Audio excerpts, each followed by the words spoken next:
I'm not sure if you guys are into the less crazy looks, but I had such a craving to do a big fierce wing today. When I was like 19, I used to wear a massive winged liner every day. I'm so good at it. But this one is a bit more elevated, a bit more considered. It came out exactly how I had in mind.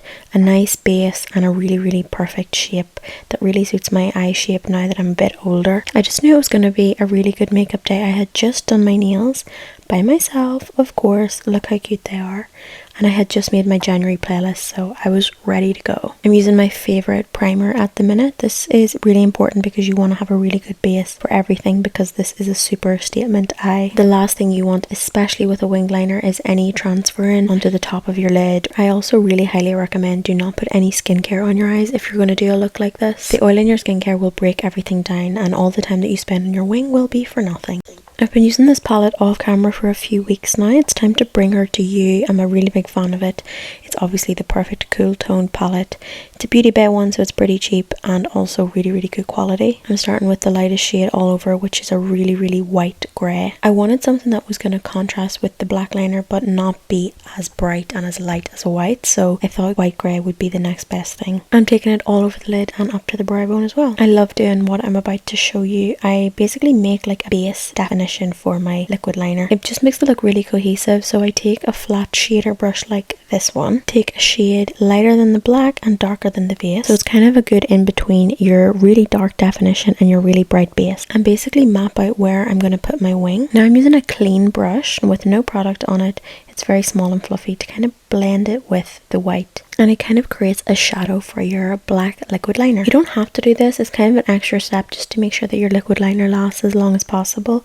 I'm taking a really long wear black gel eyeliner and creating a wing with a really flat eyeliner brush. It just allows you to make sure that the eyeliner has something a bit more to cling to, so it's less likely to move around. Also, it's kind of like a practice run of your liquid liner because they can be really hard to work with. I'm also taking a black eyeshadow and doing the same thing, so reinforcing the base, making sure that eyeliner area is very dry, it's got something to stick to, and again practicing the shape so that when I go in with my liquid liner it has a little bit of a foundation and an outline to go off of. Also very slightly blurs the edges of your liquid liner already for you, which I personally prefer the look of. I really strongly advise doing this if you're scared of eyeliner. This process just makes it so much more easy, less intimidating and quicker as well. And I also really recommend this brush. It kind of just does the eyeliner for you. It's the best eyeliner brush I've ever used. Some people say it's cheating. I say work smarter, not harder.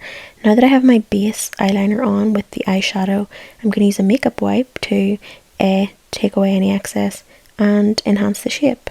So from here you can use the wipe to completely make any shape that you want. It's way quicker than doing it with eyeshadow. I kind of just get the eyeshadow on and then use the makeup wipe to create whatever wing angle I want. I've been doing this on myself and other people for like my whole career. Here I'm using a really flat brush with micellar water on it to again enhance the shape. Using my favourite KEVYN lash curlers. I am going to be doing a lash today, so I want my eyelashes to be nice and curly because the half lashes I'm using are quite fluttery. And no surprises, I am using Pat McGrath Dark Star mascara and building up loads and loads of layers of it. I want this to be a very top heavy eye, so I want the lash line on the upper lash line to be as dark and striking and fierce and defined as possible. So I'm making sure that the mascara gets every single hair and the lash line is as black as possible. So I'm actually using my eyelash glue as my liquid liner.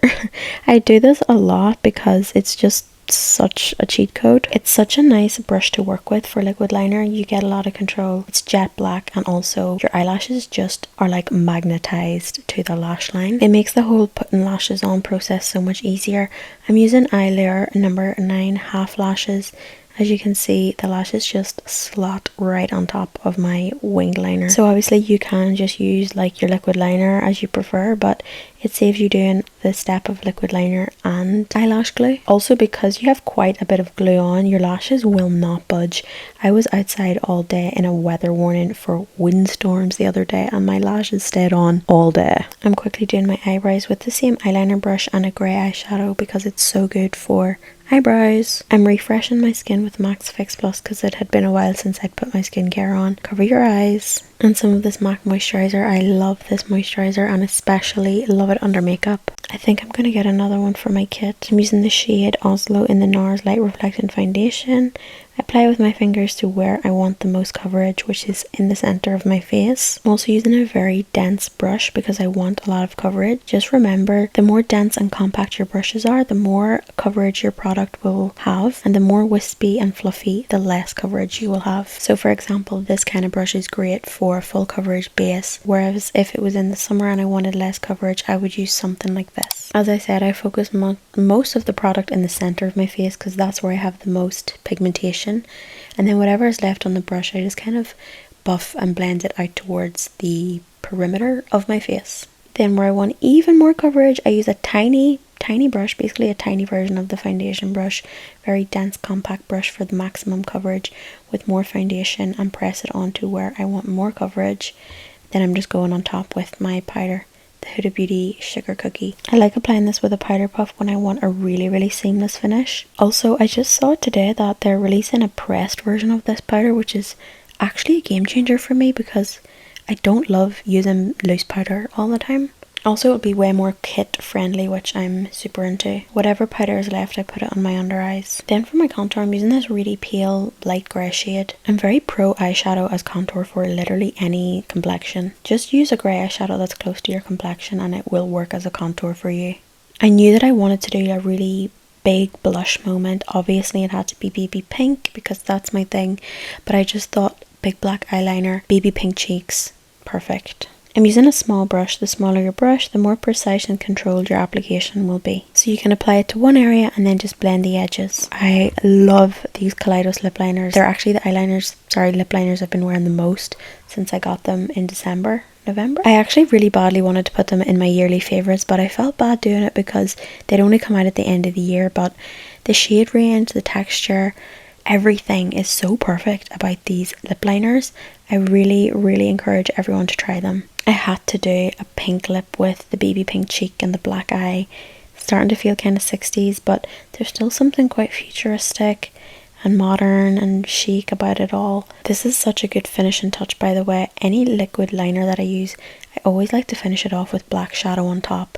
It just makes it all way more soft and way more polished and refined. I don't know, I don't make the rules, but it's just better, trust me. The finished look. Again, I don't know if you guys are into less crazy looks, but I just knew I was going to have a really good makeup day and I knew that I had this vision in mind and I wanted to share it with you. I think it's a really nice classic look with a lot of modern and futuristic elements. Let me know what you want to see in the next video. I am here to serve you.